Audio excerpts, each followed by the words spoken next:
نوشیون ہیں، اپنے شب و روز کو غم شہدائے کربلا اور غم اسیران کربلا سے عبارت رکھنے کے ایام یہ ہمارے یہاں جانے پہچانے جاتے ہیں۔ اور 10 محرم الحرام کے بعد سے جو بھی عنوان ہوتا ہے، جو بھی موضوع ہوتا ہے، جو بھی سخن گفتگو ہوتا ہے، وہ کربلا والوں اور کربلا کے اسیروں کی شخصیت اور ان کی ذات سے متعلق ہوتا ہے۔ اس لیے کہ 10 محرم الحرام کے بعد کربلا کے پیغام کو قریہ قریہ، کوچہ کوچہ، بستی بستی اور شہر بشہر پہنچانے والے وہ اسیر ہی ہیں کہ جنہوں نے رسن بستہ ہاتھوں سے اس دین کی خدمت بھی کی ہے اور اپنے گریوں فغاں سے لبریز لہجے سے اس پیغام عزاداری کو آج یہاں تک پہنچا جائے۔ چنانچہ ہماری عقیدتوں کا محور، ہماری مودتوں کا محور، ہماری محبتوں کا محور، ہماری مجالس کا محور، ہماری گفتگو کا محور وہ بیویاں ہونی چاہیے کہ جن کے پائے ثبات میں کربلا کا کوئی ظلم لغزش نہ لا سکا۔ تاریخ نے یہ تو لکھا کہ ان پر ہر نت نیا ظلم اپنایا گیا، جو تاریخ بشریت میں کسی پہ روا نہیں رہا وہ ظلم آل محمد پہ روا رکھا گیا۔ جو ظلم تاریخ انبیاء میں کسی نبی کے ساتھ نہیں ہوا وہ اطرت پیغمبر کے ساتھ ہوا۔ لیکن تاریخ یہ بتانے سے قاصر ہے کہ ان بیویوں کے بیان میں، ان بیویوں کے موقف میں، ان بیویوں کے عزم میں کہیں کوئی تبدیلی آئی ہو۔ اس لیے کہ خون امام حسین جب آج 1400 سال بعد تک عزم تقسیم کر رہا ہے تو جس بیوی نے یہ منظر 70 قدم سے دیکھا ہو اس کے عزم کا کیا کہنا، اس کے صبر کا کیا کہنا۔ اسی لیے جب جناب شریکت الحسین کی ذات پڑ جاتی ہے تو ایک لفظ آتا ہے السلام علی جبل الصبر، سلام ہو اس پر جو اپنی ذات میں صبر کا پہاڑ ہے۔ یہ تعبیر بہت غیر معمولی تعبیر ہے، السلام علی جبل الصبر۔ یہ کسی مرد کے لیے کہا جاتا تو پھر بھی بات سمجھ میں آتی ہے کہ پروردگار نے نسبتاً مرد میں زیادہ مشکل کو سہنے کا حوصلہ رکھا ہے۔ مرد سہ جاتا ہے صدموں کو، مشکلات کو، نسبتاً خاتون اس سے کم ہوتی ہے۔ لیکن چونکہ جناب زینب کبریٰ اس خانوادے سے تعلق رکھتی ہیں جنہوں نے جب گھر میں آنکھ کھولی تو مسلسل رنج و مصائب کو دیکھا ہے، تو آپ کی شخصیت ان مصائب سے واقف ہے۔ اور جب 28 رجب کو نکل رہی ہیں تو کوئی چیز ایسی نہیں ہے کہ جو بی بی کی نظر سے پوشیدہ ہے، تمام چیزیں ان کے علم میں ہیں۔ جب دوسری محرم کو پہنچ رہی ہیں، خیمے نصب ہو رہے ہیں، تو اسی وقت بھی بیان کیا جا رہا ہے کہ یہاں ہمارے مزار ہوں گے، یہاں ہمارے بچے قتل ہوں گے، یہاں ہمارے، یہ تمام مسائل بی بی زینب کے سامنے ہیں۔ تاریخ حیران ہے اس بی بی کے کردار پر نگاہ کرنے کے بعد کہ جس نے خاتون ہو کر، تنہا ہو کر 1.25 لاکھ نبیوں کے پیغام کو بچایا بھی ہے اور آگے پہنچایا بھی ہے۔ یہ ہے جناب شریکت الحسین، جناب ثانیہ زہرا کا مرتبہ۔ چنانچہ آج یہ مجلس ہے، میں نے جیسے کہ عرض کیا کہ جو بھی مناسبت ہو، جو بھی نسبت ہو، اس کا محور یقیناً شریکت الحسین ہے، لیکن اس مجلس کا ایک عنوان، اور وہ عنوان بھی مرتبط ہے جناب شریکت الحسین سے، 20ویں کے عنوان سے اس مجلس کا انعقاد ہو رہا ہے اور دنیا بھر کے اندر جو ہے وہ ایام عزا کو منعقد کیا جا رہا ہے۔ خداوند متعال ہمارے اور آپ کے تمام پرسوں کو، گریہ کو، بکا کو، عزاداری کو، آہ بکا کو، سینہ زنی کو اپنی بارگاہ میں شرف قبولیت عطا فرمائے۔ پروردگار ہمیں اپنے عمل پر ناز نہیں ہے، ہمیں یہ یقین ہے کہ جتنا بلند تو ہے اتنی بلند طریقے سے ہمارے ان اعمال کو اپنی بارگاہ میں قبول فرما۔ سرنامہ کلام میں جو آیت پڑھی ہے، آیت معروف ہے، وہ سورہ آل عمران کی 31ویں آیت ہے۔ قل ان کنتم تحبون اللہ، میرے محبوب پیغمبر کہہ دیجئے ان لوگوں سے جو بھی اللہ کا محبوب بننا چاہتا ہے، وہ چاہتا ہے کہ اللہ اس سے محبت کرنے لگے، فاتبعونی، وہ مجھ محمد کی اتباع کرے، یحببکم اللہ، اللہ اس سے محبت کرنے لگے گا۔ آیت معروف ہے اور آیت ظاہر سی بات ہے کہ قرآن مجید میں موجود ہے، لیکن اپنے مفہوم کے اعتبار سے، اپنے اشاروں کے اعتبار سے اور اپنی تفسیر کے اعتبار سے انتہائی دقیق معنی کی طرف اس آیت کی جو ہے وہ اشارہ ہو رہا ہے۔ اس آیت میں محبت، آپ جانتے ہیں کہ ایک ایسا جذبہ ہے کہ جسے کسی کے دل میں اونڈیلا نہیں جا سکتا، زبردستی محبت کو ڈالا نہیں جا سکتا. محبت اور نفرت دونوں کا مرکز اور محور جہاں یہ جنم لیتی ہیں وہ قلب ہے، اور دل کسی کے بس میں نہیں ہوتا کہ دل انسان اس کو بس میں کرے. چنانچہ محبت اور نفرت یہ دو وہ جذبے ہیں جن کا مکان جو ہے جہاں یہ مکین ہوتی ہے وہ ہے دل. اور پروردگار عالم نے ایک مزاج بنایا ہے ہمیشہ سے کہ جو آدمی فطرتاً، طبیعتاً، اخلاقاً اور یوں کہیے کہ اپنے نسب حسب کے اعتبار سے، کردار کے اعتبار سے ستھرا ہو، اس سے محبت کا نہ بھی کہا جائے تب بھی آدمی کا میلان اور جھکاؤ اسی کی طرف ہوتا ہے. یہ ایک فطری امر ہے. یہ آپ صبح شام اپنے ماحول میں بھی دیکھتے ہوں گے کہ ایک آدمی کردار میں بہت اچھا ہے، لین دین میں اچھا ہے، آپ سمجھ رہے ہیں کہ نہیں، آپ کا دل اس کی طرف جھک رہا ہے. چاہے میں نہ بھی کہوں کہ خیال رکھنا ہمارے عزیز ہیں، کہنے کی ضرورت نہیں ہے، وہ دل خود بخود وہاں جھک رہا ہوگا. ابھی قرآن نہیں اترا ہے، ابھی تو مکے میں پیغمبر نے اعلان رسالت نہیں کیا ہے، اور دل یہ کہہ رہا ہے کہ امانت رکھوائی جائے تو محمد مصطفیٰ کے پاس رکھوائی جائے. دل جھک رہا ہے. امانت رکھوانا یہ کوئی عام مسئلہ نہیں ہے. یعنی میں اس زمانے میں یہ کہوں کہ سر کٹوا دیجئے تو شاید وہ آسان ہو، لیکن دولت کسی کے پاس رکھوانا، پیسہ کسی کے پاس رکھوانا، یہ اس وقت تک ممکن نہیں ہے جب تک اس کی امانت پر یقین نہ ہو.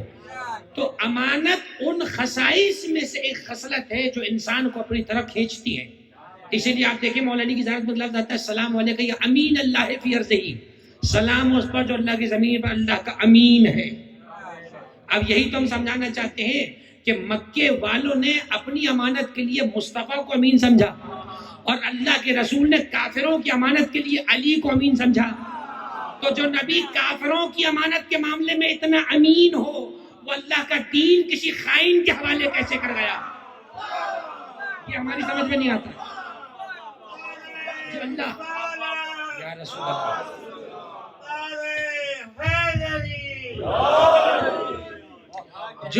جو نبی اتنا امین ہو کافروں کی امانت کے معاملے میں. آپ دیکھ لیں یہ بچپن سے پڑھتے آ رہے ہیں کہ اللہ کے رسول نے کافروں کی امانتیں جو ہیں وہ رات کو مولا علی کو دی ہیں، اور کہا کہ صبح کو لوٹا کر مدینہ چلے آنا.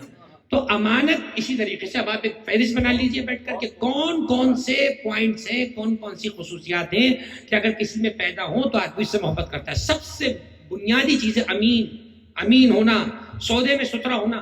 صبح شام آپ رزق حلال کماتے ہیں، جاتے ہیں، آپ دیکھ لیجیے ایک چھوٹی سے چھوٹی ڈیلنگ دیکھ لیں، بڑی سے بڑی ڈیلنگ دیکھ لیں، جب تک آپ کے درمیان اس سودے میں یقین نہ ہو. زبان کی بات، کتنی چیزیں کہتے ہیں نا صاحب ہماری زبان رکھ لو، اس سے مراد کیا ہوتا ہے کہ ہماری زبان کے کہیں کی رکھ لو.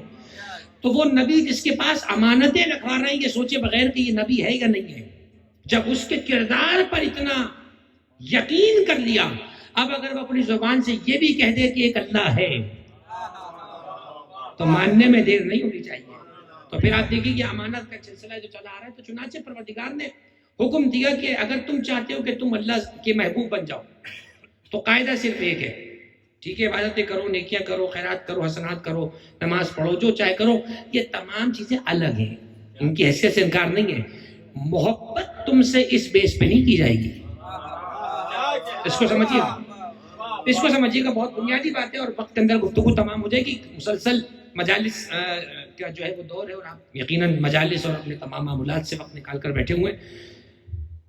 معیار محبت یہ نہیں ہے کہ تم عبادت گزار کتنے بڑے ہو، معیار محبت یہ ہے کہ تم محمد کی اتباع کتنی کرتے ہو.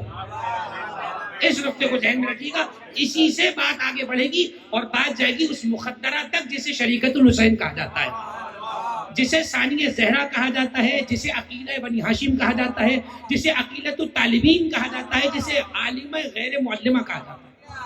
بات وہاں تک جانی ہے، لیکن یہ مرحلہ ناگزیر ہے، تبھی تک گزر جائے تو بات آگے بڑھ جائے گی. اگر تم چاہتے ہو اللہ سے محبت کرو تو ایک چیز کر لو، وہ شرط تم پوری کرو، جزا تمہیں اللہ دے دے گا. فتبعونی، پیغمبر کہہ رہے ہیں مجھ محمد کی اتباع کرو، یحببکم اللہ، اللہ تم سے محبت کرے گا. اور اگلا جملہ ریلیٹ کر لیجئے، وَيَغْفِرْ لَكُمْ ذُنُوبَكُمْ، اور اللہ تمہارے سارے گناہوں کو بخش دے گا. تمہاری سوچ ہے کہ تم کتنے گناہگار ہو سکتے ہو، جو گناہ کر آؤ گے خدا بخش دے گا، وعدہ ہے میرا. اچھا اس میں کسی مولوی کی بلیک میلنگ میں آنے کی ضرورت نہیں ہے کہ صاحب مولانا نے بڑا ڈرایا ہے. تو مولوی کا ڈرانا ایک طرف، قرآن اللہ کہہ رہا ہے یغفر لکم ذنوبکم، ہم بخش دیں گے، ہم بخش دیں گے. اب یہ بھی بات وضاحت کے ساتھ بیان کر دوں یہاں پر. کسی نے پوچھا کہ مومن کون ہوتا ہے. اب ظاہر ہے کہ سڑک پہ چلتے ہوئے تو کسی سے نہیں پوچھا جائے گا مومن کون ہوتا ہے. یہ انہی سے پوچھا جائے گا جن کے گھر سے ایمان چلا ہے, وہی بتائیں گے ایمان کیا. تو اب آپ غور فرمائیے, پوچھا ایمان مومن کسے کہتے ہیں, ایک جملے میں کرائٹیریا بتا دیا, اس کو باندھ لے گرہ کے ساتھ, کبھی بھی ٹھوکر دکھائیں گے انشاءاللہ ہم لوگ. المومن ہوا بین الخوف والرجاء, کوئی لمبا چوڑا تعارف نہیں ہے. مومن وہ ہوتا ہے جو امید اور خوف کے بیچ میں ہوتا ہے. امید اور خوف کے بیچ میں جو ہو وہ مومن ہے. اس کا مطلب یہ ہوا کہ اتنا خوف پا گیا کہ اسے 14 کا وسیلہ بھی سمجھ میں نہیں آ رہا ہے, تو ایسا ایمان کس کام کا کہ وسیلہ ہی سمجھ میں نہ آئے. اور اتنا جری ہو گیا, اتنی جسارت ہو گئی کہ اس اللہ کا خوف ہی نہ رہا, تو ایسا ایمان بھی کس کام کا. ایک میانہ روی کی کیفیت ہو کہ گناہوں کو دیکھیں تو یہ لگے کہ میں تو جہنم کا حقدار ہوں, اور اس کی رحمت کو دیکھیں تو سمجھے کہ میں بخشا جاؤں گا. یہ جو کیفیت ہے, یہ کیفیت اگر مومن میں پیدا ہے, تو اسی لیے ہمیں جب عمومی طور پہ کوئی بات بیان کی جا رہی ہوتی تو وہ اسی عنوان سے, اسی یوں کہیے کہ اعتدال کے ساتھ بیان کی جانی چاہیے, اور ایسے ہی ہو رہا ہوتا ہے. تو اگر اللہ جب محبت کرتا ہے تو کیا کرتا ہے, گناہوں کو معاف کر دیتا ہے. وَيَغْفِرْ لَكُمْ ذُنُوبَكُمْ. اب دیکھ جلدی سے جملہ کہہ کے فیصلہ کرا کے بعد آگے بڑھ رہا ہوں. ابھی میری اور آپ کی بات ہو رہی ہے سورہ آل عمران آیت نمبر 31 کہ قُلْ إِن كُنتُمْ تُحِبُّونَ اللَّهَ فَاتَّبِعُونِي يُحْبِبْكُمُ اللَّهُ وَيَغْفِرْ لَكُمْ ذُنُوبَكُمْ وَاللَّهُ غَفُورٌ رَحِيمٌ. اللہ سے محبت کرنا چاہتے ہو تو محمد کی اتباع کرو, اللہ تم سے محبت کرے گا, اور جب وہ تم سے محبت کرے گا تو تمہارے گناہوں کو مٹا دے گا. ایک لمحے کے لیے روک رہا ہوں بات. پروردگار, کیا تجھے ہم سے محبت کرنے کے لیے ضروری ہے کہ تو پہلے ہمارے گناہوں کو مٹائے؟ کیا گناہگاروں سے محبت نہیں کر سکتا تو؟ یعنی میں گناہوں سے آلودہ بھی رہوں اور تیرے نبی کی اتباع بھی خوب کر لوں تو کیا مجھ سے محبت نہیں کرے گا؟ اس نے جواب دیا نہیں, اس لیے کہ میں کسی ایسے سے محبت کرتا ہی نہیں جو گناہوں سے آلودہ ہو.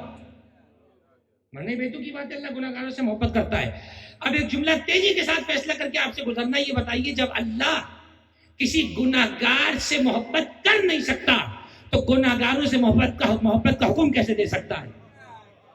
اب اگر وہ کہیں کہے قُلْ لَا أَسْأَلُكُمْ عَلَيْهِ أَجْرًا إِلَّا الْمَوَدَّةَ فِي الْقُرْبَى, تو اس کا مطلب جن قربا کی مودت مانگی ہے وہ گناہوں سے پاک ہیں جب ہی محبت مانگی جا رہی ہے, ورنہ گناہوں سے آلودہ اگر ہوتے تو محبت نہ مانگی جاتی. اور یہ مرحلہ بھی اگر تیزی سے گزار لوں, میں نہیں پڑھتا عصمت کی بحث میں, بہت سے لوگوں کو شوق ہے اپنے جیسے گناہگاروں کو کچھ ماننے کا تو وہ مانتے رہیں. ہم گناہگار صحیح, مگر ہم نے جنہیں عقیدے میں امام مانا ان کے لیے گناہ کو ہم نہیں مانتے. آؤ تیزی سے قرآن سے پوچھتے ہیں, اے قرآن تو صرف یہ بتا دے تو کس سے محبت نہیں کرتا. ہم خود سمجھ جائیں گے تو کن سے کرتا ہے, ہم خود سمجھ جائیں گے. اب اللہ نے کہا سنو, ان اللہ لا یحب کل مختال فخور, اللہ زمین پہ اکڑ کے چلنے والوں سے محبت نہیں کرتا. ان اللہ لا یحب المعتدین, اللہ حد سے بڑھ جانے والوں سے محبت نہیں کرتا. ان اللہ لا یحب الخائنین, اللہ خیانت کاروں سے محبت نہیں کرتا. ان اللہ لا یحب کل اثیم, اللہ گناہگاروں سے محبت نہیں کرتا. اب اس کا مطلب کیا ہوا, یہ وہ ہیں جن سے محبت نہیں کرتا. تو اب عصمت اسی کو تو کہتے ہیں کہ جن سے محبت کی جائے نہ وہ گناہگار ہو, نہ خائن ہو, نہ زمین پہ تکبر کرنے والے ہو, نہ حد سے بڑھنے والے ہو. تو مولوی صاحب جس میں یہ سب نہ ہو اسی کو تو عقیدے میں معصوم کہا جاتا ہے, اسی کو تو معصوم کہا جاتا ہے. اور معصوم کس مخلوق کا نام ہے؟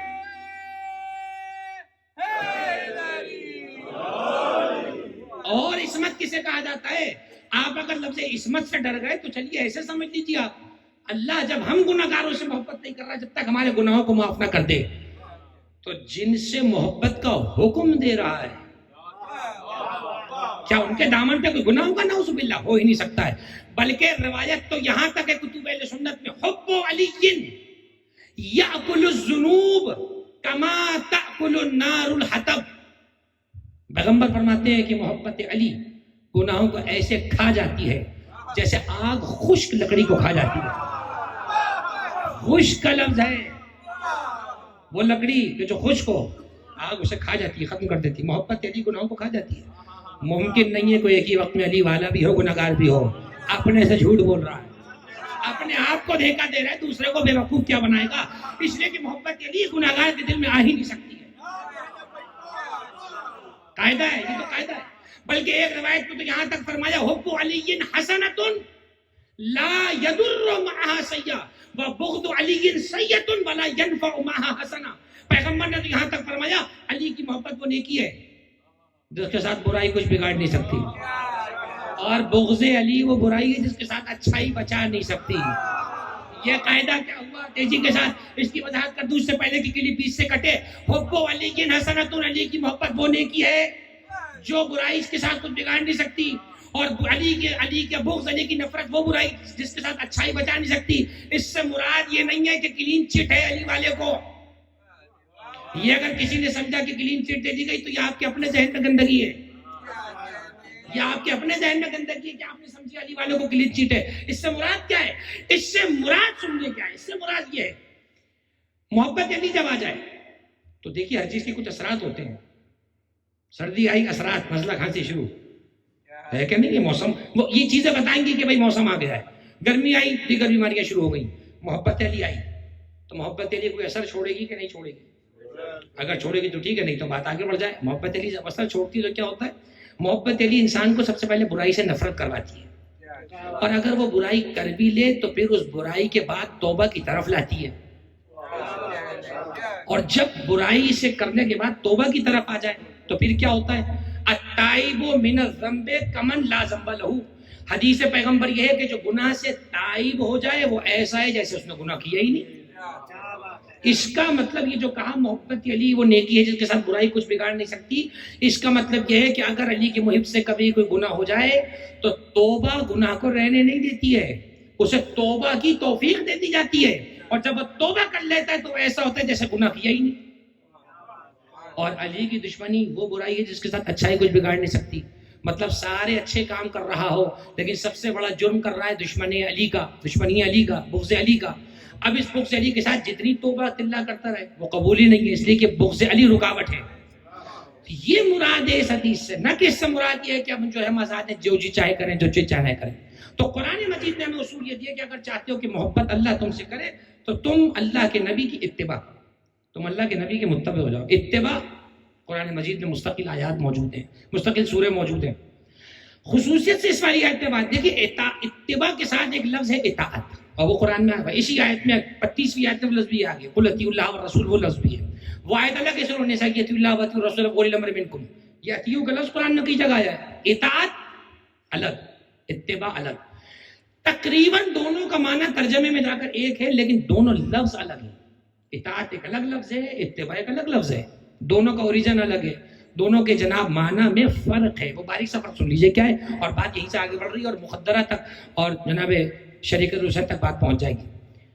اطاعت اور اتباع کا باریک سا فرق جو لغویوں نے بیان کیا، ڈکشنریز والوں نے انہوں نے بیان کیا.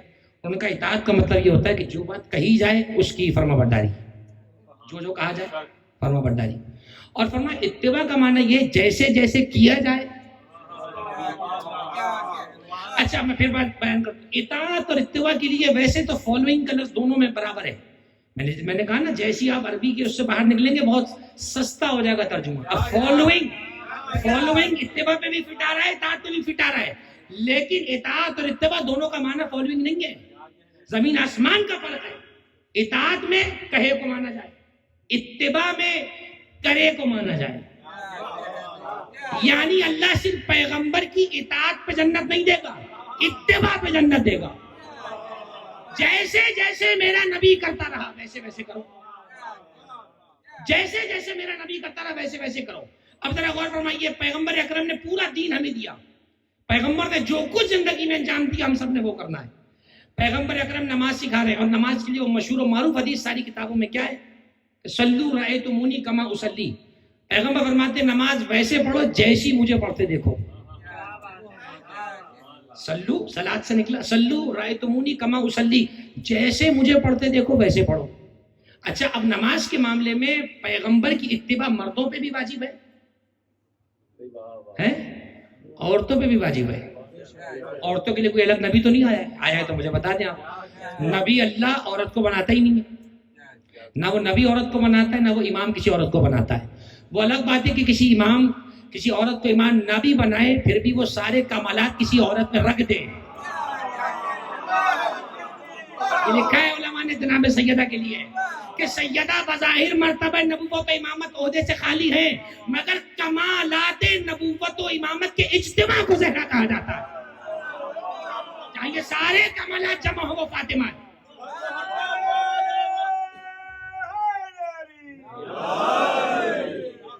بظاہر جناب سیدہ، ایک القاب میں آپ کے لقب لکھا ہے البرزخ بین النبوت والولایہ. جناب سیدہ کے لقب ہے نبوت و ولایت کی برزخ. برزخ کہتے ہیں حد فاصل، فاصلہ، ڈویژن. نبوت ادھر ہے، ولایت ادھر ہے. اب مجھے بتاؤ جو درمیان میں ہو وہ نبوت کا فیض بھی لیتی ہے، امامت کا فیض بھی لیتی ہے. اسی لیے تو کہا ہم اہل بیت النبوہ و معدن الرسالہ.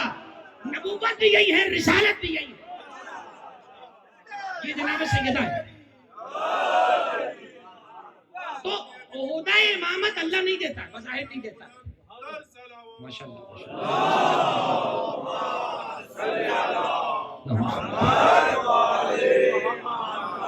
آپ دیکھیے پروردگار عالم نے بظاہر عہدے نہیں تقسیم کیا. حتیٰ حضرت مریم کے حوالے سے بحث علماء کے اندر. علامہ علوسی بغدادی حنفی 150 سال پہلے کے اہل سنت کے مفسر ہیں جن کی تفسیر روح المعانی بڑی مشہور ہے. انہوں نے سورہ مبارکہ آل عمران میں جب حضرت مریم والی بات کی ان اللہ اصطفاک وطہرک، وہاں جا کے انہوں نے لکھا ہے کہ کسی زمانے میں کسی علماء نے حضرت مریم کی نبوت کا بھی دعویٰ کیا ہے. وہ قول ضعیف ہے، حالانکہ مریم نبوت نہیں رکھتی، لیکن اس ضعیف قول سے بعض اوقات ہمیں بڑی تقویت مل جاتی ہے. اس کا مطلب عورت کا نبی ہونا جائز ہے.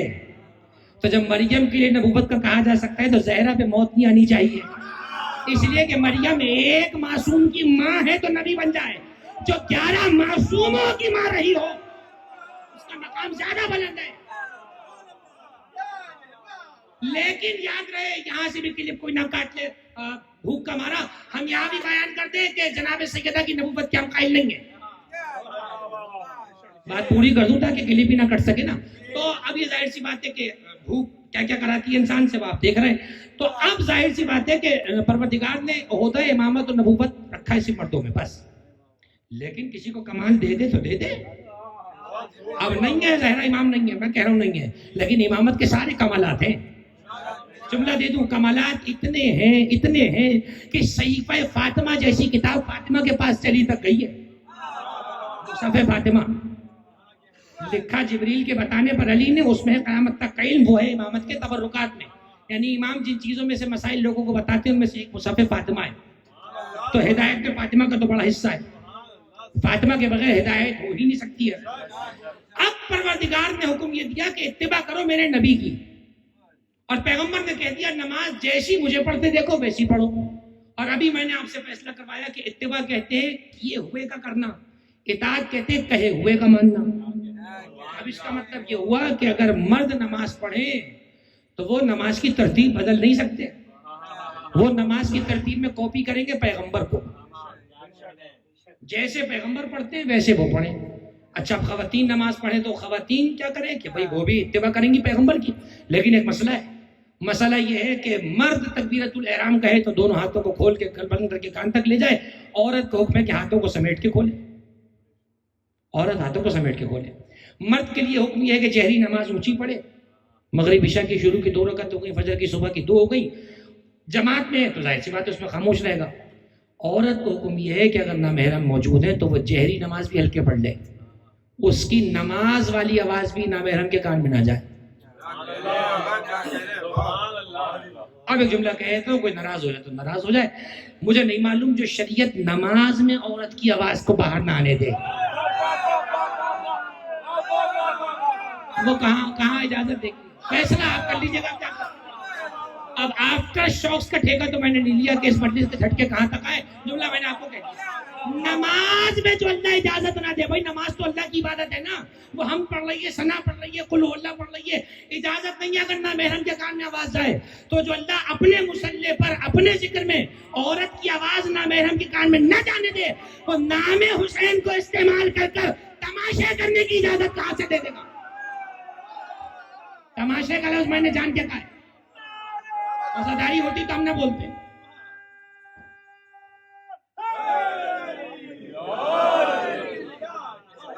کس تماشے لگائے میں؟ ضروری ہے کہ ٹک ٹاک کا پیٹ بھرنے کے لیے یا حسین کیا جائے؟ ٹک ٹاک کا پیٹ بھرنے کے لیے اور بہت سے سودے وہ کرو، نام حسین کو آلودہ نہ کرو. نہ اس کی ہم اجازت دیں گے، نہ اس کی ہم تائید کریں گے، نہ اس کی حمایت کریں گے. کم سے کم اس اکاؤنٹ کو رپورٹ کر کے بند تو کروا دیں گے. یہ کیا طریقہ کار ہوا؟ کس منہ سے کہتی ہوں کہ جناب زینب کبریٰ نے روتے ہوئے شام میں خطبہ دیا اپنے بابا کے لہجے میں؟ اپنے لہجے میں کیوں نہیں دیا؟ لہجے کا پردہ کیا اپنے باپ کے لہجے سے. کیا پیغام ہے جناب زینب کبریٰ کا؟ خدا کی قسم کا کوئی تعلق نہیں ہے جناب سیدہ سے، جناب زینب کبریٰ سے. تماشا بن رہا ہے آپ کا. لوگ ہمیں بھیج رہے ہوتے ہیں یہ آپ کیا جائز ہے. اب ہم کیا کریں؟ آف لائن ہو جاتے ہیں، ہم کیا جواب دیں کہ جائز ہے کہ نہیں. یہی حال ہے. خدا را ان چیزوں کی طرف متوجہ ہوں. یہ سوشل میڈیا جہاں اپنے مقام پہ مثبت کام کر رہا ہے، منفی بھی کر رہا ہے. البتہ منفی کا ریشو زیادہ ہے، مثبت کا تھوڑا سا ہے. تو کوشش کریں کہ جو مثبت کام ہو اس کو بڑھائیں، اس کو پروموٹ کیا جائے. پروردگار نے حکم دیا کہ اطاعت کرو میرے نبی کی. اچھا دیکھیے کیا ضروری ہے کہ میں 2 رکعت نماز پڑھنے کے لیے پیغمبر کی نقل کروں؟ بھائی پورے قرآن میں نماز کا طریقہ موجود ہے. سب سے پہلے شرط یہ نمازی کا لباس پاک ہو. قرآن نے کہا وَثِيَابَكَ فَطَهِّرْ، سورہ مدثر کی آیت. کپڑوں کو پاک رکھو. پھر نماز کے لیے حکم ہے کہ تکبیر کہو. قرآن نے سورہ مدثر میں کہا وَرَبِّكَ فَكَبِّرْ، اپنے رب کی تکبیر بیان کرو.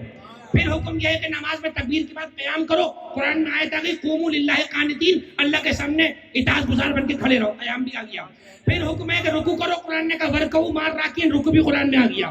پھر حکم ہے سجدے کا. قرآن نے کہا وَاسْجُدُوا لِرَبِّكُمْ، اپنے رب کو سجدہ کرو. سجدہ بھی قرآن میں آ گیا. میں بڑے تیزی سے پوچھنا یہ چاہ رہا ہوں کہ جب پورا حکم قرآن میں ہے تو کیا ضروری ہے کہ میرا لباس پاک ہو، تکبیر پہلے ہو، پھر قیام ہو؟ میں اگر سجدہ پہلے کروں، رکوع بعد میں کروں، قیام پہلے کروں اور اللہ اکبر کہہ کر منہ پھرائے بغیر چلے جاؤں تو اجازت دیتے ہیں مجھے؟ بھائی آپ سے نہیں کہہ رہا، مفتیان کرام سے کہہ رہا ہوں. جو ٹھیکیدار ہیں زبردستی کے بنے میں ان سے پوچھ رہا ہوں اجازت ہے؟ آپ اجازت دیتے ہیں کہ میری 2 رکعت کی نماز قابل قبول ہے؟ سارے مفتی کہہ دیں گے کہ نہیں، قبول نہیں ہے. کیوں؟ میں نے تو قرآن کی آیتوں پہ عمل کیا ہے. آواز آئے گی کہ نماز قرآن کی آیتوں پہ عمل کر کے نہیں ہوتی ہے، نماز پیغمبر کی نقل کر کے ہوتی ہے. تم قرآن پہ عمل نہیں کرو جیسے میرے نبی نے کیا ہے. اگر وہ پہلے تکبیر کہہ رہا ہے تو پہلے تکبیر نماز میں. اگر وہ قیام کر رہا ہے تو قیام ضروری ہے، رکوع کر رہا ہے تو رکوع ضروری ہے. میرا مسئلہ یہ ہے کہ مرد کاپی کرے نبی کی سمجھ میں آتا ہے، اس لیے کہ نبی بحیثیت مرد کا نماز پڑھ کے سکھا رہے ہیں. لیکن اگر عورت نماز میں پیغمبر کی اتباع کرنے لگ گئی تو عورت کی نماز تو ٹھیک نہیں ہے، اس لیے کہ اس کی تو نماز مختلف ہے. مرد کو حکم ہے کہ دونوں پاؤں 4 بالش کے فاصلے سے کھول کے رکھے. البتہ وہ 4 بالش کو بعض لوگوں نے 4 ہاتھ سمجھ لیا ہوتا ہے، اتنا بڑا کہ ایک نمازی گزر جائے. اتنا بھی کھلے دل کا ہونا ٹھیک نہیں ہے. 4 انگل یہ ہے، 4 انگل نارمل ہوتا ہے، ایسے کھڑا ہوا جیسے پوری سب پہ کسی کو آنے نہیں دے گا. 4 انگل مرد کو حکم ہے، عورت کو حکم ہے کہ یہ بھی ملا کے رکھے پیر. کوئی پیغام دینا چاہ رہا ہوں. دیکھیے یہ کوئی قانون نہیں ہے کہ ماڈرنس آ جائے بدل جائے، یہ اللہ کا اصول چل رہا ہے. ہاتھ پورے نہیں کھولے گی، ایسے کرے گی. اسی طریقے سے جناب سجدے میں مرد کو حکم ہے کہ اپنے ہاتھ کو ایسے رکھ کر اپنا بدن زمین سے اٹھائے رکھے. عورت کو حکم ہے سجدے میں سمٹ کے رہے. یہ اللہ سکھانا کیا چاہ رہا ہے نماز میں؟ بار بار بتانا یہ چاہ رہا ہے خبردار مرد کے برابر نہیں آ سکتی تو نماز کے اندر بھی، ایک درجہ اس سے نیچے، ایک درجہ اس سے نیچے. پروردگار اگر یہ عورت مرد کی اتباع کرے تو اس کی نماز تو ہو ہی نہیں. اور تو نے حکم یہ دیا کہ نماز ویسے پڑھو جیسے نبی پڑھ رہا ہے. عورتوں میں نبی تو نے کوئی بھیجی نہیں. اب یہ عورتیں جائیں کہاں؟ یہ مستورات کس کی کاپی کریں، نقل کریں؟ شریعت تو ہے تیرے نبی کی، دوسرا نبی کوئی ہو نہیں سکتا. کہ میں اسی نبی کے وجود سے بیوی کو نکال رہا ہوں جس کی نقل مصطفیٰ کی نقل ہے. یہ ہے فاطمہ تو بضعۃ منی کا ایک معنی. فاطمہ اپنے باپ کا ٹکڑا ہے کا ایک معنی یہ ہے. ورنہ مجھ سے لکھ کے لے جائیں آپ، کوئی کمال نہیں ہے اگر بیٹی باپ کا ٹکڑا ہو. آپ سب کی بیٹی بھی آپ کا ٹکڑا ہے بھائی، کوئی کمال نہ ہوا. پھر حدیث کا فاطمہ میرا ٹکڑا ہے، اس سے مراد یہ ہے، یہ صرف محبت پدر میں نہیں کہہ دیا کہ فاطمہ میرا ٹکڑا ہے، ہر بیٹی باپ کا ٹکڑا ہوتی ہے. میں بتانا یہ تھا میں اللہ کا رسول ہوں، یہ شریک کار رسالت ہے. اس جملے کی قدر کیجیے گا، یہ شریک کار رسالت ہے. اس لفظ شریک سے مجھے آگے کام لینا ہے. رسول کی رسالت کی شریک فاطمہ ہے. اچھا اس کی دلیل اگر اور کسی کو چاہیے تو بتاؤ موبائل کے اندر اللہ کے پیغام کو پہنچانے کے لیے کیوں لے گئے فاطمہ کو؟ وہ علی جو بدر سے لے کر حنین تک سب جنگیں جتوا چکا، کہ چند مٹھی بھر نصارہ کیا کر لیتے، لیکن نہیں، یہ تلوار کا میدان نہیں تھا، کردار کا میدان تھا. یہاں سورما نہیں چاہیے، کردار کے ستھرے چاہیے.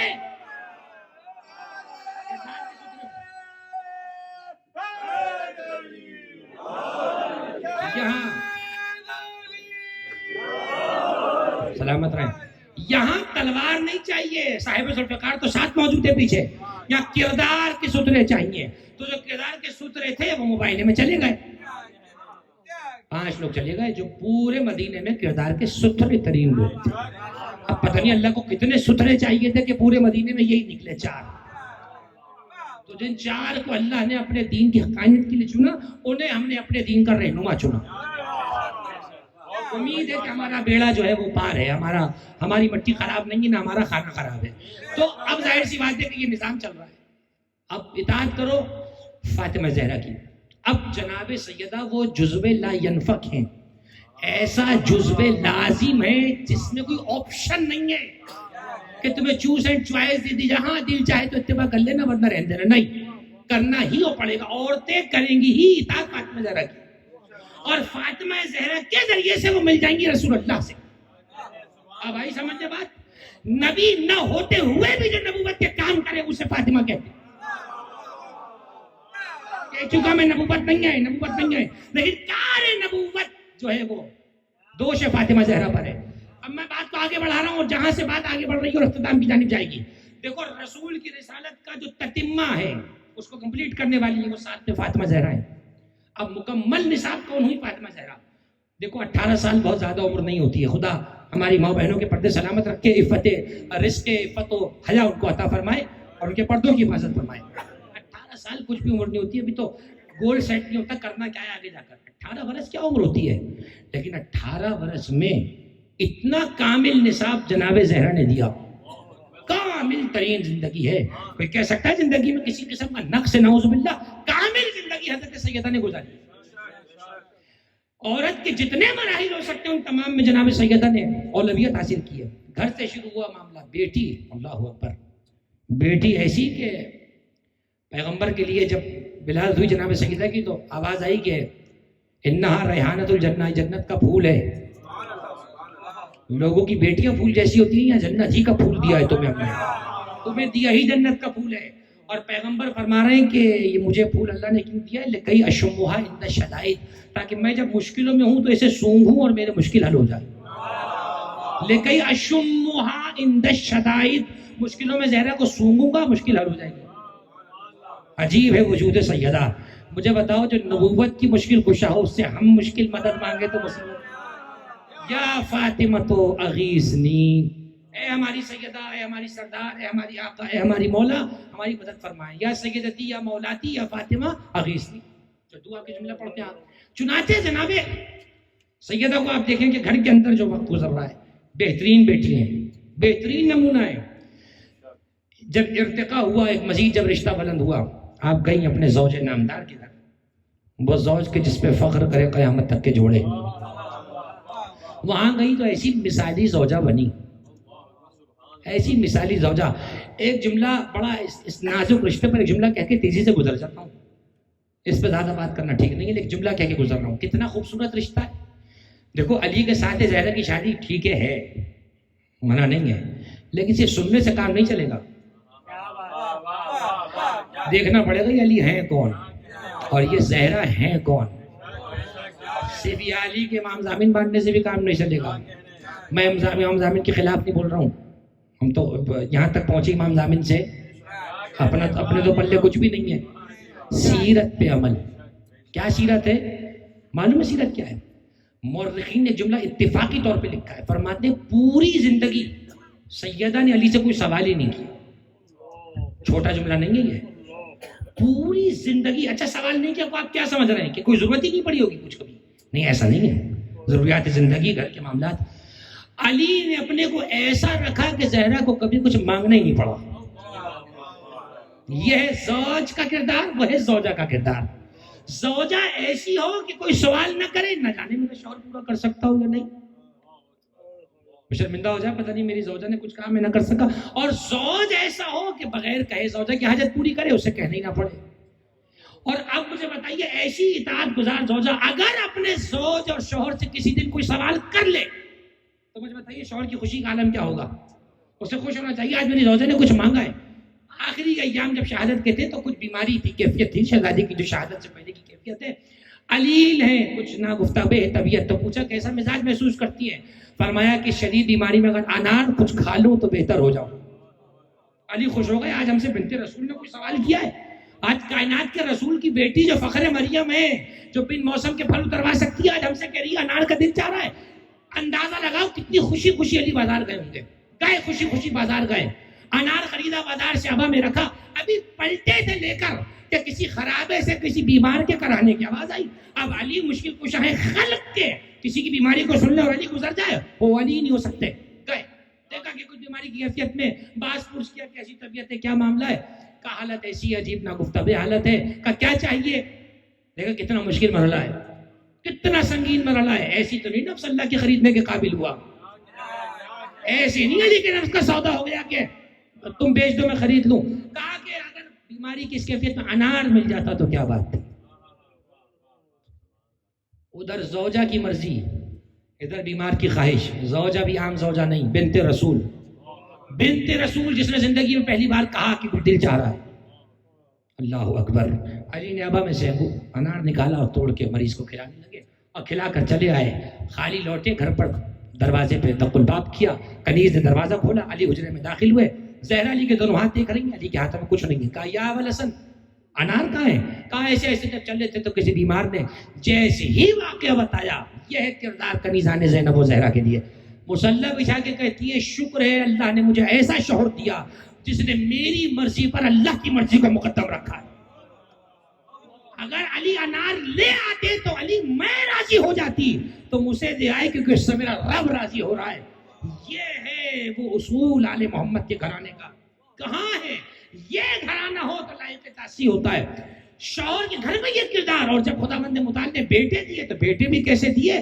جو نبوت کے بیٹے ہیں، جو رسالت کے بیٹے ہیں. ماں بن گئی ہیں اور اب ماں کے بعد وہ کیفیت ہے کہ آپ کی کیفیت بچوں کے لیے آپ جو ہے وہ درد مند ہو گئی ہیں. بی بی کے القاب میں ایک لفظ ہے ہانیہ، حلوے والی ہاں کے ساتھ ہانیہ کہتے ہیں. یہ وہی اس سے نکلا رنج و محن جو آپ کہتے ہیں نا، محن کا لفظ، یہ محن سے نکلا ہانیہ. ہانیہ اس بیوی کو کہتے ہیں کہ جو شوہر اور بچوں کے معاملے میں حساس ہو. بیوی کا لقب تھا ہانیہ. علی کے لیے پریشان، حسن حسین کے لیے پریشان. یہ ہے بیوی کی زندگی کا وہ کامل نمونہ. بہترین بیٹی، بہترین زوجہ، بہترین ماں. لیکن اب مجھے اپنے ایمان سے بتائیے کہ کیا کسی عورت کی زندگی کے یہی 3 دور ہیں؟ ایک چوتھا دور نہیں ہے کہ وہ کسی بھائی کی بہن بن جائے؟ وہ جو محبت اللہ نے رکھی ہے دل میں، وہ کردار بھی تو ایک خاتون کا ہے نا کہ کیسے بہترین بہن بن سکے. لیکن تاریخ خاموش ہے، اس لیے کہ تاریخ کے دامن میں وہ واقعات نہیں ہے کہ جناب زہرا کو بطور بہن پیش کر سکے. اس لیے کہ بہن کی محبت تو جب ظاہر کرتی جب کوئی بھائی زندہ رہتا. بھائی تو کوئی بچا نہیں، سب مکے میں وفات پا گئے. یہ خانہ خالی ہوا سیرت سیدہ کا. ابھی میں نے کہا تھا رسالت کو مکمل کیا فاطمہ نے، اب سیرت فاطمہ میں یہ گوشہ تشنا ہے. میں نامکمل نہیں کہہ رہا، تشنا ہے. اب کیسے پتا چلے کہ اگر ایک بہن محبت کرے تو کیسے محبت کرے؟ اب ضروری تھا کہ اسی گھر سے ایک وجود کو چنا جائے جسے زہرا کا ثانی کہہ دیا جائے. چھوٹا جملہ نہیں ہے یہ. از آدم تا حوا کسی ایک خاتون، کیا مریم، کیا حاجرہ، کیا سارہ، کیا صفورہ، کسی خاتون کی برابری نہیں ہے سیدہ کونین سے. جس کی مثل و نظیر کائنات میں کوئی نہ ہو، اس کی مثال کو فاطمہ زہرا کی مثال کو ثانی زہرا کہا جاتا. اب اندازہ لگائیں، اپنی ماں کی شبیہ ہیں جناب زینب کبریٰ. عباس بہو علی کی شبیہ، بالکل شباہت ہے. 2 جگہ پہ تاریخ میں دھوکہ ہوا ہے لوگوں کو. ایک بستر نبی پہ علی کے سوتے ہوئے کہ نبی سو رہے ہیں، اور ایک صفین کے مقام میں عباس کے لڑتے میں دھوکہ ہوا کہ علی لڑ رہے ہیں. یہ ہے عباس ابن علی اور یہ ہے جناب زینب کبریٰ جو عفت و طہارت و عصمت میں مکمل شبیہ ہے اپنی مادر گرامی. بات تمام ہو رہی ہے. کتنا بڑا مقام ہے جناب زینب کبریٰ کا. بات آگئی جناب زینب تک. چند جملے پڑھ کے بات کو مصائب کی طرف لے جا رہا ہوں. علماء نے لکھا کہ جناب زینب کبریٰ کو جو کہا جاتا ہے شریکۃ الحسین، یاد رکھنا یہ عادی القاب نہیں ہے، عام القاب میں سے نہیں ہے یہ لقب. عام اس لیے نہیں ہے کہ زینب کبریٰ کی ذات سے جڑا ہوا ہے، شریکت الحسین۔ علماء کہتے ہیں کس چیز میں شریک ہے حسین کی ہے؟ سوال تو ہے، یہ تو کہہ دیا شریکت الحسین، کس چیز میں شریک ہے؟ فرماتے ہیں ہر وہ مصیبت جو حسین پہ پڑی اس میں شریک زینب۔ پہچانو زینب کبریٰ کا مقام کیا ہے۔ ہر وہ فضیلت، بڑا جملہ کہہ رہا ہوں، ہر وہ فضیلت جس کے حقدار حسین اس میں شریک زینب۔ ہر وہ مصیبت، ہر وہ رنج و علم، ہر وہ امتحان جو حسین پہ ٹوٹا اس میں شریک جناب زینب۔ نہیں صرف اتنا نہیں، بات 61 ہجری سے آگے بڑھی، بات ابھی تک کی ہے۔ علماء فرماتے ہیں کل من یتعرض الی زیارت الحسین وهذه المرأة تحضر امامه۔ علماء کہتے ہیں آج بھی جو قبر حسین پر جاتا ہے تو گویا وہ صرف قبر حسین پر نہیں گیا، وہ قبر زینب پہ کھڑا ہوا ہے۔ زینب وہاں بھی بھائی کے ساتھ ہے۔ جو نہیں سنی جملہ سنی، السلام علیک یا ابا عبداللہ، جب آپ نے کہا صرف حسین پر سلام نہیں گیا، زینب کبریٰ پہ بھی سلام گیا۔ جب آپ نے کہا السلام علیک وارث آدم صفوت اللہ، صرف حسین پہ سلام نہیں جا رہا، سلام زینب پہ بھی جا رہا ہے۔ دلیل کیا ہے؟ دلیل سنیے۔ دلیل یہ ہے کہ جناب زینب کبریٰ کے لیے معصور زیارت، معصور کا لفظ لکھا ہوتا ہے کتابوں میں، معصور یاد رکھ لی وہ روایت جو کسی معصوم سے نقل ہو۔ جناب زینب کبریٰ کے لیے الگ سے کسی معصوم کی طرف سے زیارت کا وارد نہ ہونا، یہ اس بات کی دلیل ہے کہ جناب زینب کے لیے وہی زیارت کافی جو امام حسین کی زیارت ہے۔ جناب معصوم حکم کی ذات امام رضا سے مروی ہے، 8ویں امام 9ویں امام سے مروی ہے، امام تقی جواد سے۔ جناب زینب کبریٰ کی زیارت جو آپ زیارت پہ جا کر پڑھتے ہیں وہ الفاظ وضع کیے ہوئے ہیں، انہی لفظوں سے نکالے ہوئے ہیں، الگ سے زیارت نہیں ہے۔ اس کی حکمت علماء نے یہ لکھی ہے، چونکہ آپ شریک ہیں فضیلت میں اپنے بھائی کی، تو جب بھی کوئی لبیک یا حسین کہتا ہے اس لبیک میں صرف حسین نہیں ہے، زینب کو بھی لبیک کہہ رہا ہے، وہ ساتھ ہیں، وہ ان مصیبتوں میں ساتھ ہیں۔ اللہ اکبر، جملہ سنیے گا، بلکہ یہاں تک لکھا کہ جو لفظ ہے نا السلام علیکم یا وارث آدم صفوت اللہ، ہمیشہ پڑھتے سلام اس پر جو آدم کا وارث ہے۔ میرا سوال یہ کس چیز کا وارث ہے؟ حسین نے کیا پایا آدم کا؟ فرماتے جتنے رنج و مصائب آدم پہ گزرے ان سب کے وارث حسین ہیں، اور جناب زینب کبریٰ اس پہ شامل ہے، ان مصائب میں شریک ہے جناب زینب کبریٰ۔ جو نوح پہ گزرا اس میں شریک ہے حسین، زینب ساتھ ہیں۔ جو ابراہیم و موسیٰ و عیسیٰ پہ گزرا اس میں شریک ہے حسین، اور جناب زینب کبریٰ اس میں شامل ہے۔ بلکہ بعض نے تو یہاں تک لکھا کہ لقب ہے جناب زینب کا کعبۃ الرضایا۔ سید نور الدین جزائری کی کتاب ہے خصائص زینبیہ، آیت اللہ نعمت اللہ جزائری کے بھائی ہیں، انہوں نے یہاں تک لکھا بی بی کا لقب ہے کعبۃ الرضایا، مصیبتوں کا کعبہ۔ علماء فرماتے ہیں کعبہ سے تشبیہ دینے کا سبب یہ تھا جیسے کعبہ طواف کے بغیر خالی نہیں رہتا، ایک دو ہی صحیح طواف اس کے لوگ کرتے رہتے ہیں۔ فرماتے ہیں یہ مصیبتوں کا کعبہ ہے، کوئی لہجہ زینب پہ ایسا نہیں گزرا کہ کوئی سال زندگی کا مصیبتوں سے خالی رہا۔ نانا کی رحلت سے پہلے، فضائل پڑھ رہا ہوں میں، نانا کی رحلت سے پہلے مکے سے ہجرت کے بعد کے واقعات پڑھ رہا ہوں جو ولادت ہو چکی ہے، مدینے میں جنگیں دیکھ رہی ہیں، نانا کو جھٹلایا جانا دیکھ رہی ہیں، نانا کی شہادت کو دیکھا کہ گھر میں زہر دیا گیا ہے، معلوم ہے زہر کس نے دیا ہے، بتا نہیں سکتے، اپنی مادر گرامی کو دیکھا 95 دن کے بعد علالت کے بستر پر، اور اپنی مادر گرامی کو رات کے تنہائی میں جنازہ دیکھا۔ کعبۃ الرضایا سمجھیے گا، کچھ ہی وقت گزرا اپنے بابا کو عید کے دنوں میں زخمی دیکھا، 10 برس کے بعد اپنے بھائی کے کلیجے پہ زہر کا اثر دیکھا، اور 10 برس کے بعد مکمل جب کربلا آئی، اللہ اکبر، پوری زندگی اور بعد کربلا تو خوشی ہے ہی نہیں زینب کے لیے، جب تک زندہ ہے مصیبت رنج و علم کی تصویر بنی ہوئی ہے۔ یہ ہے جناب زینب کبریٰ۔ بس ایک جملہ اور بات، تمام جناب زینب کبریٰ کے علماء نے نکات بنائے، ایمانھا، صبرھا، شجاعتھا، زہدھا، قدرتھا العلمیہ، کتنے پوائنٹس ہیں، کیسے کیسے نکات ہیں، ایمان زینب، صبر زینب، شجاعت زینب، علمیت زینب، قدرت زینب، مصائب زینب، اختیار زینب، ولایت زینب۔ یہ شخصیت بہت عظیم شخصیت ہے، عادی شخصیت نہیں ہے، اس لیے کہ شریکت الحسین ہے، ثانی زہرا ہے۔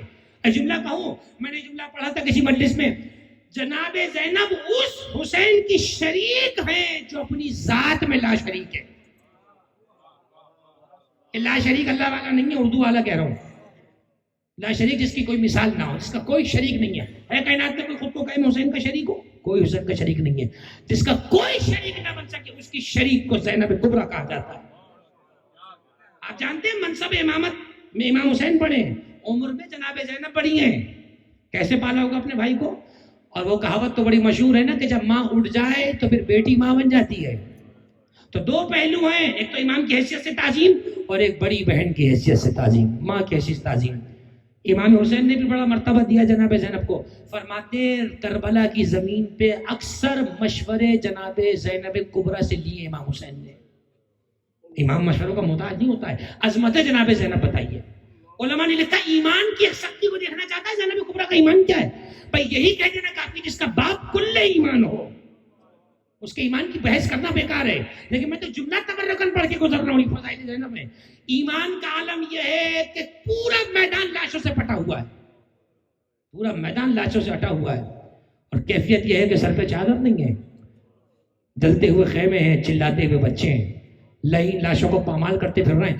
ایسی کیفیت میں جناب زینب نے مصلی بچھایا اور اللہ کی عبادت کی. بتاؤ ایمان نہیں ہے تو کیا ہے؟ مصائب سے دور ہوں لیکن تو آپ کی آنکھیں نم ہیں تو میں کیا کروں.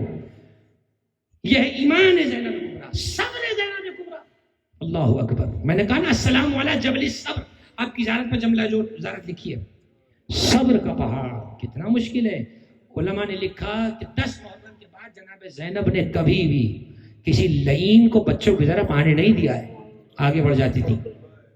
خبردار، وہ واقعہ سنا ہوا ہے نا کہ ٹوٹا ہوا نیزہ لے کے کہتی کلثوم تم بچوں کے پاس بیٹھو، میں خیموں کا پہرا دوں گی، میں ان بچوں کی نگہداشت کروں گی. ایک رات میں بہن علمدار بن گئی. عباس کے فریضے کو نبھا رہی ہے جناب زینب کبریٰ. صبر جناب، شجاعت جناب زینب سنیں گے کیا ہے؟ شجاعت جناب زینب. جس کا باپ بطال العرب ہو، جس کا باپ قتال العرب ہو، عرب کا بہترین پہلوان، بہترین لڑنے والا، اس کی بیٹی کا شجاعت سنیں گے کیا ہے؟ علماء نے لکھا کہ جب عجیب جملہ ہے، خولی جب خیمے میں آیا ہے ملعون، مالی سبتین میں آغای مہدی مازندرانی نے اس واقعے کو لکھا ہے. جب مختار رحمۃ اللہ علیہ نے قیام کیا ہے کوفے میں تو ایک ہی قیدی جب آیا ہے، خولی سامنے کھڑا تھا. خولی سے کہا ما صنعت یوم عاشورا، بتا اے مردود تو نے عاشور کے دن کیا کیا. خولی کہتا ہے کہ انی قد اخذت تنعتا بالسجاد، میں نے سجاد کا بستر کھینچا تھا. میری مجبوری یہ ہے کہ یہی فضائل ہیں، یہی مسائل ہیں. اس نے کہا میں نے سجاد کا بستر کھینچا تھا. مختار جانتا تھا اس کی خباثت کو. وہ کہتا ہے وما بعد ذالک، اور بتا کیا تھا. سادات غیر سادات تشریف فرمائے، جملہ بڑے سنبھل کے نقل کر. وہ کہتا ہے قد اخذت قناع زینب، میں نے زینب کا پردہ کھینچا تھا. آپ سلامت رہے، میری مجبوری ہے، بات تمام ہو گئی یہیں پر. قد اخذت قناع زینب، قناع کہتے ہیں پردے کو، مکنے کو. مجھے نہیں معلوم شریفوں کے لیے جملہ سننا کتنی قیامت ہے. خدا ہماری ماں بہنوں کو پردے سلامت رکھے. کتنی مشکل ہے جناب زینب پر. ایک جملہ میں نے پڑھا تھا، کہیں پھر پڑھ رہا ہوں. دیکھو تاریخ انبیاء میں یہ تک بھی ملے گا کہ نبیوں کو چیڑ دیا گیا ہے، نعوذ باللہ، یہاں تک کہ ظلم ہے. لیکن آپ کو کسی روایت میں نہیں ملے گا کہ کسی نبی کے سامنے اس کی بہن بیٹیوں کو لایا گیا ہو. نہیں ملے گا، یہ کسی روایت میں نہیں ملے گا. حضرت ایوب کے بارے میں لکھا ہوا ہے کہ حضرت ایوب جب پورا جسم بیماری سے وہ ہو گیا، ان کی ایک زوجہ جس قبیلے سے تھی، اس قبیلے کی خواتین کے بال بڑے خوبصورت تھے. تو ایک مردود نے یہ کہا کہ ایوب کے ہم آسان کر دیں گے مشکل ہے، تم صرف اپنے بال ذرا سے ہمیں دکھا دو، ہم دیکھنا چاہتے ہیں اس قبیلے کی عورتوں کے بال. ایوب کی بیوی گھبرا گئی، لرزا گئی. میں نبی کی بیوی ہو کر آئی. ایوب سے کہا ایوب اپنے رب سے کہو ہمارا اتنا امتحان نہ لے. لوگ کہہ رہے ہیں کہ اپنے بالوں کا جو ہے وہ دکھاؤ کہ اب تمہارے سر کے بال کیسے ہیں. جملہ سننا تھا. حضرت ایوب کا صبر جواب دے گیا، ہاتھوں کو اٹھایا کہ پروردگار امتحان میں ہمیں کامیاب کر دے. اب تو بات گھر کے پردے تک آ گئی ہے. مجھے اپنے ایمان سے فیصلہ کر کے بتاؤ وہ ایوب ہیں، ہمارا سلام ہو ایوب پر، سلام ہو ہمارا، سلام ہو زوجہ ایوب پر، لیکن ان کا صبر داد دے گیا. سلام ہو جناب زینب کبریٰ پر، جنہیں بھائی یہ کہتا جا رہا ہے پردہ چھینے گا، صبر کرنا. اس دین میں کتنا اجر ہے، کتنا حق. مختار نے کہا کہ پھر تم نے کیا کیا؟ جملہ سنیں گے. مختار خولی کہتا ہے میں نے زینب کا پردہ کھینچا. اس نے کہا کہ پھر کیا کہا تھا تجھے فاطمہ جناب زینب کبریٰ نے؟ سنیں جیسے ہی جملہ سنا، خولی کہتا ہے زینب نے مجھے کہا قطع اللہ یدیک ورجلیک واحرقک اللہ فی الدنیا قبل الاخرہ. زینب نے جملہ مجھے کہا تھا خدا تیرے ہاتھ اور پیر کاٹے اور تجھے دنیا میں جہنم سے پہلے آگ میں ڈالے. مختار نے حکم دیا کڑھائی کو جلایا جائے اور اس کو ویسے ہی کاٹ کر ڈالا جائے. اور جملہ معلوم ہے کیا کہتا ہے؟ اجیبنا دعوت الطاہرہ، میں نے اپنی طاہرہ بی بی کی دعا کو پورا کر دیا.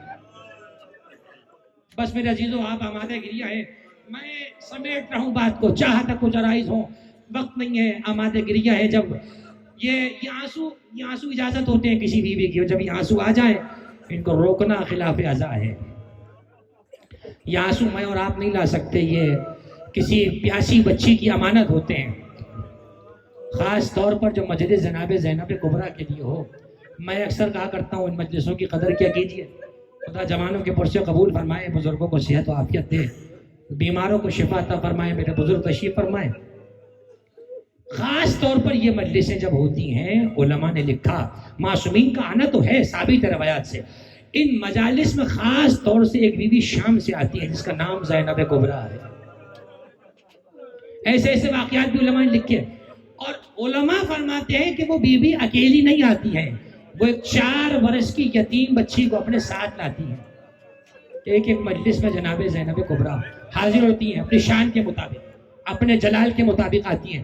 اور جب آپ کے ہائے حسین کو جناب سکینہ سنتی ہیں، اس گریے کو بھوکا نہ کیا کیجیے. میں اس لیے کہتا ہوں، بار بار جملہ کہتا ہوں، تم رو کے کوئی تماچا نہیں مارے گا.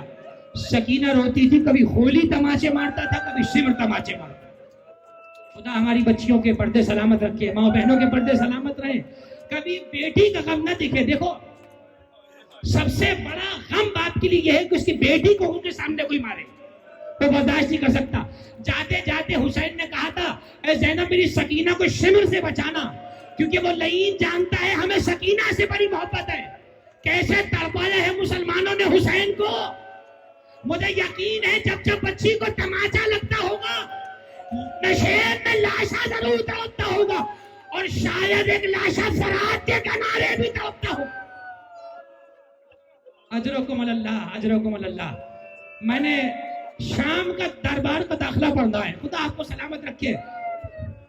شام کا بازار میں نے کہہ دیا، آپ نے سن لیا. میں نے ابھی کہا نا، شریفوں کے لیے آج بھی بازار حمیدیہ کھڑے ہونے کی جگہ نہیں ہے.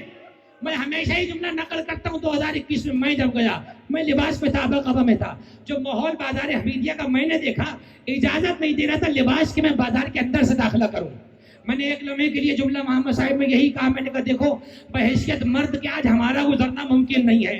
ذرا 61 ہجری کا دربار سوچو، جب 3 دن سے شادیانے بجائے جا رہے تھے، تمام رؤسائے ملت کو بلایا گیا تھا، اور روم کے قیدی لائے جا رہے ہیں. آل اطہار کا تماشا بنایا جائے گا. 700 آئینے دربار میں لگائے گئے. وجہ پوچھ رہے ہو کیوں؟ تاکہ جہاں سے زینب گزرے، زینب کبریٰ کی بیریدائی کا تماشا دکھایا جائے. شام میں معلوم نہیں چل رہا تھا کوئی جشن ہے، حتیٰ کہ کسی روم صاحب شخص نے پوچھا کیا آج شام میں کوئی عید کا تہوار ہے جو تم منا رہے ہو؟ کہا نہیں، ایک خارجی نے امیر پہ خروج کیا تھا، اس کے گھر والوں کو قیدی بنا کے لایا جا رہا ہے. اللہ اکبر. میں ایک جملہ دربار کا پڑھوں گا، ایک جملہ بازار کا سنو، میں نے اجازت دی. شام کا بازار بھی بڑا سخت مرحلہ ہے. ساری زندگی امام سجاد روئے شام شام شام کہہ کر. شام نہ ہوتا میرا یقین سجاد خون کے آنسو نہ روتا، اس لیے کہ یہ علی امام ہے، میرا بہادر امام ہے، میرا صبر کا غیرت مند امام ہے. لیکن یہ غیرت کا تقاضا نہیں ہے کہ پھپھیوں کے سر کھلے ہو اور شرابی نشستوں پہ بیٹھے ہو. خدا تمہیں شان کی زیارت نصیب کرے. باب حمیدیہ، باب صاحب و دروازہ ہے. جعلی کی بیٹیوں نے 3 دن تک 25 اذانیں کھڑے ہو کے سنی ہے. میرا یہ جملہ ہمیشہ یاد رکھنا. 3 دن تک 25 اذانیں سنی گئی ہیں کھڑی ہو کر. ساتھ مؤذن نظام دے رہے ہیں. علی کی بیٹیاں پر ہے نا سر کھڑی ہیں، 4 برس کی بچی بھی ساتھ ہے. شام کے بازار سے قافلہ گزر رہا تھا. شمر کہتا ہے میرے ہاتھ میں وہ خون نیزہ تھا جس پہ سر حسین سوار تھا، جس پہ سر حسین تھا.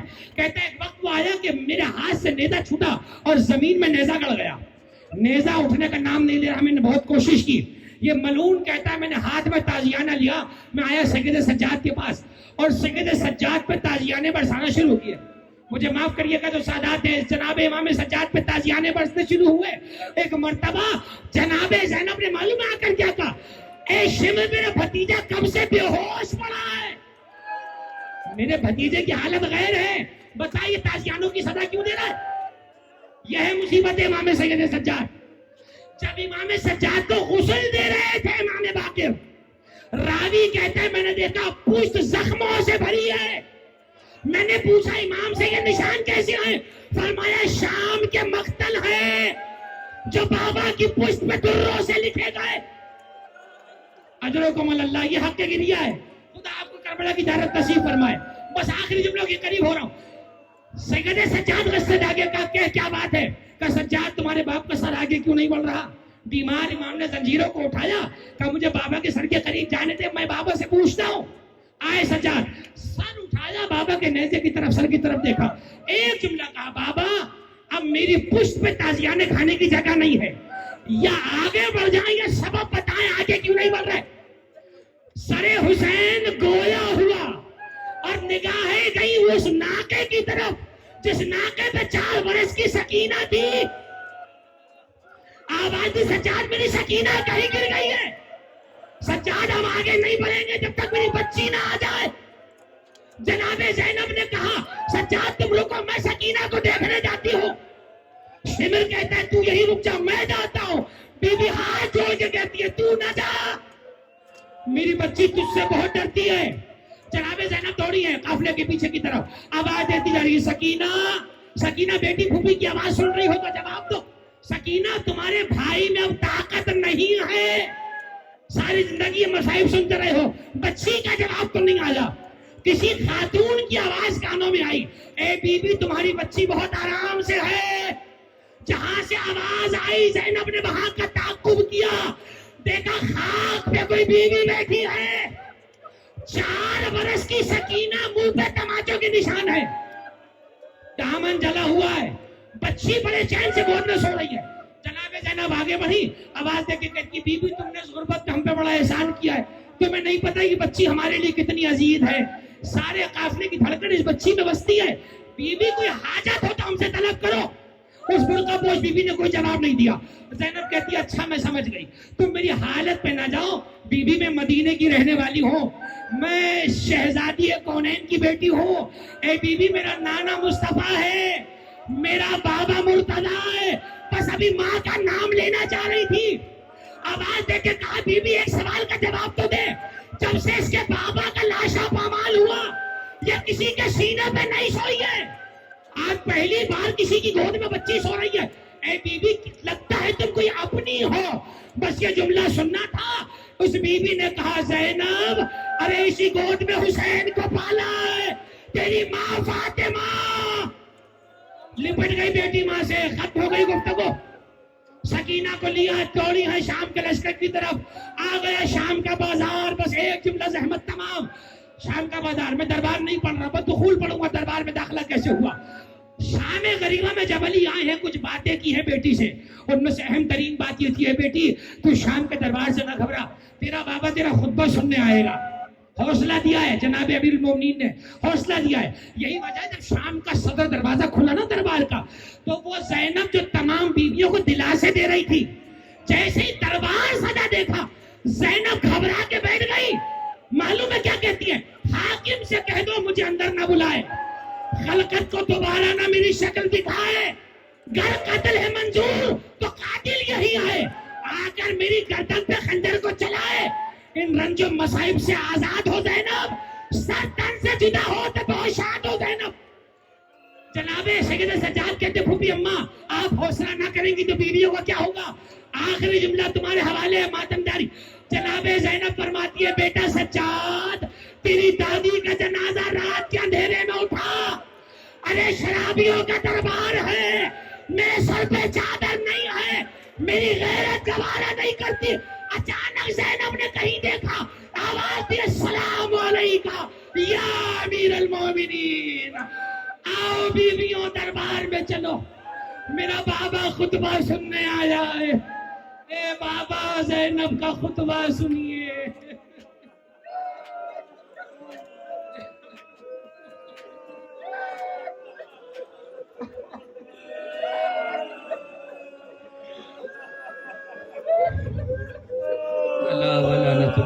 القوم الظالمین وسيعلم الذين ظلموا ایام انقلبن ینقلبون، ماتم اسیران پور.